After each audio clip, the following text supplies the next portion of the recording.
virus overloads the brain's limbic system. So once I discovered the infected's aversion to the Mind Stone, I experimented to see if targeted exposure might reverse their condition. Meet those who follow the Queen.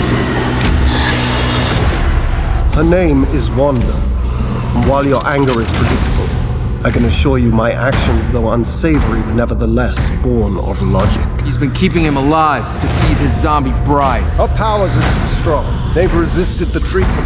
The only course of action is to contain her and her hunger. Do I look dead to you? I regained my ability to sculpt reality. So I did. Just as my gifts could heal this world. What did you do? I'm sorry. I had no choice. No. Kamala, don't be afraid. Bucky! Still not strong enough to save us. I need you. I'm suffering. There is no salvation in the stars. Please, you must. We can all. It is all fake! Kamala is not real! And so the world begins again.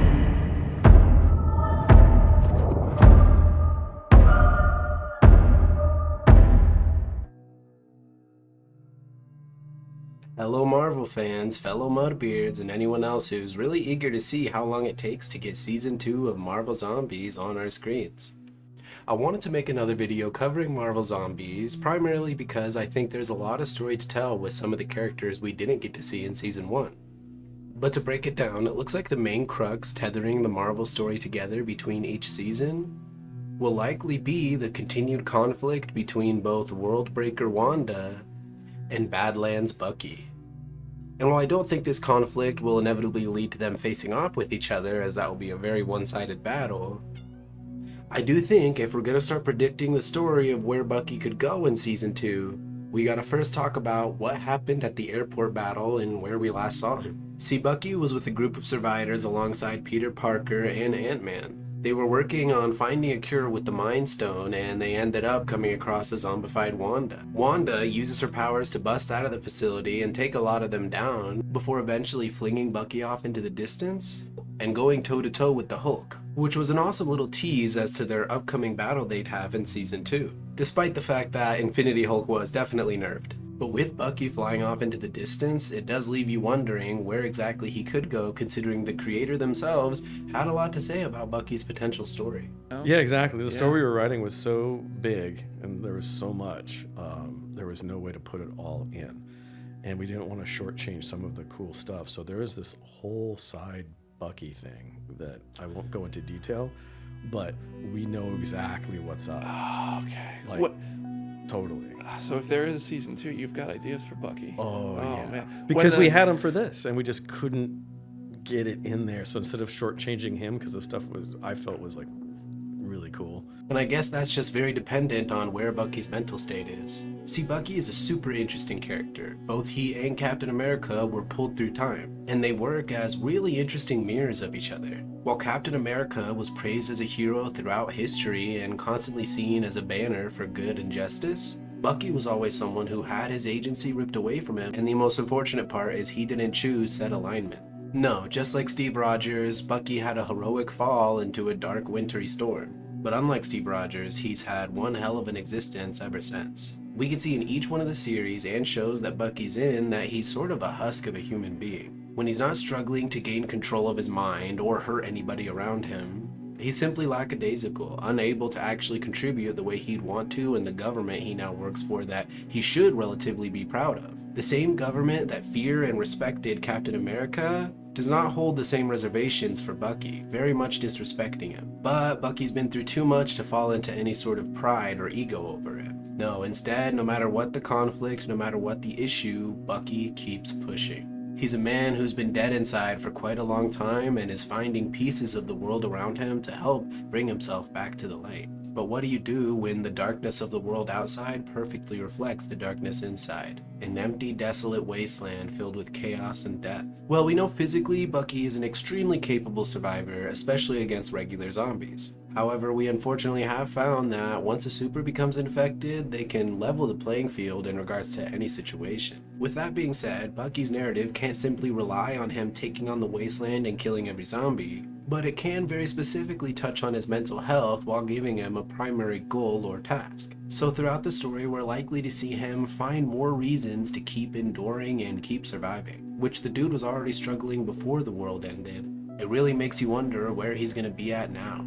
Especially considering the last we saw of him, he was essentially sacrificing himself so others could escape and hopefully fix the planet. And from his perspective, it's very likely at some point he figured out they never accomplished their mission, likely assuming Spider-Man and the rest died after they escaped. It's possible during his journey he will hear about the Wakanda event, but what I'm primarily thinking is his story will be heavily tied to potentially either the S.H.I.E.L.D. Nova Corps transmitter and how that jet ended up crashing next to Kate, Kamala, and Riri. But what I also think is potentially after the airport battle, he could go off and find other heroes that we haven't seen so far. Most of this will be a list pulled from one of my commenters, so I really appreciate you putting that list together. But some characters we could still see in Season 2 would be Rhodey, Shuri, M'Baku, Agatha, Thaddeus Ross, the leader, Aubrey Plaza's death, the Vulture, unless he's still in Morbius Land, Maria Hill, Black Knight, Mephisto, who I don't think would really get involved. And of course, if you've seen my older Marvel videos, the three I'm rooting for the most are both Taskmaster, Bullseye, and the Punisher. But I doubt they'll be getting too into the 5-year gap that happened between both seasons 1 and 2. No, it's likely we'll come to find a Bucky where much time has passed, and potentially I see him being a mentor for someone else in the apocalypse. Personally, I would love if he and Riri ended up working together, not only because both of them have very particular skills that would be beneficial to each other in surviving, especially considering Riri invented a cure, but also because thematically it would really help pay off this alternate universe. Where in the regular Marvel universe, Captain America and Iron Man were the head honchos of the world, you could see Riri's Ironheart and Badlands Bucky taking on a very similar role. Potentially they'll work together to either free Kamala from whatever Wanda ended up doing to her, but we could also potentially see his inevitable confrontation with Wanda again. There's a chance that whatever will keep Bucky going through several years of a dark, depressing zombie apocalypse won't be the idea of saving people, as it's just too hard. Won't be the idea of finding a cure unless he happens to come across Riri Williams. I believe with a character like Bucky who had very little to lose beforehand, the one thing driving him forward throughout this apocalypse will potentially be the chance to confront Wanda once more and simply ask why. Why, after everybody she encountered that day, did she specifically leave Bucky standing? Well, to understand that, let's look at Wanda's potential motives. At the airport battle, it was shown that she could remain in a somewhat docile state. However, once the survivors ended up accidentally waking her up, she got hungry and infected some and ate others. In my eyes, with how we've seen this infection go so far, Wanda very specifically leaves the regular civilian as food for her infected horde. But any survivors that show potential promise, let alone superpowers, she tends to keep around for some sort of purpose later on. But what are Wanda's goals exactly within becoming the Queen of the Dead? She's obviously cognitive enough to be able to emotionally manipulate Kamala and convince her that all her friends dying can simply be rewritten through some sort of reality change. In reality, we see that the infection is still prosperous, and what I'm personally thinking is Wanda used these energies to sort of break out of the Nova Corps quarantine that they had set up around the planet. This could eventually lead to a lot more of the space-centered characters getting more spotlight in regards to the infection. And eventually, once the entire universe is consumed, where will Wanda want to go next? Anybody else concerned about the lack of zombies here? Predators tend to move on when the food does. I think this just means that Wanda's end goal will potentially be to hop to another universe and keep eating. Or maybe find a universe where Vision is still alive. Yes, she's able to present and pretend to be human, but deep down she still has this insatiable hunger that comes with the quantum virus. And while I'm hoping the show avoids the multiversal aspects of the regular MCU altogether, I could potentially see them doing something where this entire universe we're watching does eventually fall after a few seasons, maybe 1 or 2 seasons following the remaining characters they still have left. then potentially they could spread this infection to another parallel dimension of the MCU, or whatever universe Marvel Zombies taking place in. This could give the show a sort of rebranding where they could call it Marvel Zombies Rebirth or something like that. And this could also provide the writers another chance to redo the initial breakout day that we saw in the What If episode. Because if you recall correctly, the Outbreak Day only lasted 24 hours, and the primary Avengers lasted even less. While they were definitely trying to set up the episode in the same structure as the rest of the episodes, by either killing off or getting rid of an important Avenger early, this did leave them with not only some logistical issues like wherever Black Widow went, however Black Panther survived, and how Iron Man was able to get bitten in the first place. Of course, we see him toppled over by some zombies, but considering in the same suit he's taken on giant Iron Titans and been smacked around like a rag doll, you'd think even if the zombies were overwhelming him, he could use his thrusters and simply fly out of there shaking them off. And while it's not really necessary to address the details of that event exactly now, again, if the series keeps doing well, they could eventually have something after maybe seasons 2 or season 3, where they come back to a new Marvel universe and spread the infection again. This could give them time to really focus on character development and setting up the puzzle pieces wherever they need to go, but it could also potentially give them a chance to do a huge upgrade or change to the animation style. There are definitely some other points where I can see people's criticisms about not enjoying it so much. If the series does well and audiences keep coming back, I would prefer the animation change to make sense within universe rather than maybe them just getting a bigger budget for the next season. It's even possible with this potential rebranding of the series, you could follow different superheroes that become a big threat regarding the infection. With this What If universe definitely primarily following Wanda and the Hulk's potential. But with the Marvel universe and its thousands of sci-fi concepts, they almost have limitless potential for where the series could go. But there is also potential that Wanda really is making the worst decisions possible because it's the only way to actually get everything back to normal. Sort of like Doctor Strange's 1 in a million timelines thing.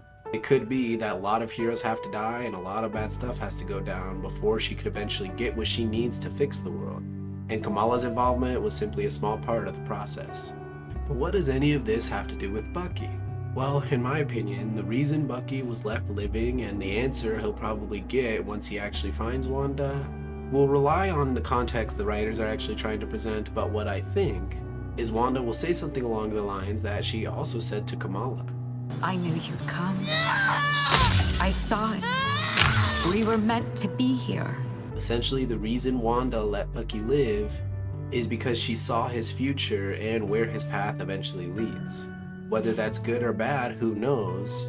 We just know Wanda does possess this capability and did get a vision of her eventual meeting with Kamala. The story could even evolve to the point where it's a sort of Bucky versus the Marvel Universe storyline, with him wandering the galaxy, taking down the infected as he tries to accomplish some sort of goal. Either way, I want to know what you guys think. Why did Wanda let Bucky live? Which heroes are we likely to see return and maybe do well against the zombie virus? And which heroes are a serious threat to consider if they ever get infected? As far as I can tell, a lot of the biggest power players have already been infected and even died. But there are still many godlike beings roaming around out there in the galaxy. Either way, thank you all for watching, appreciate your feedback. Have a good rest of your day, thank you for your support, and remember, you're not you when you're hungry.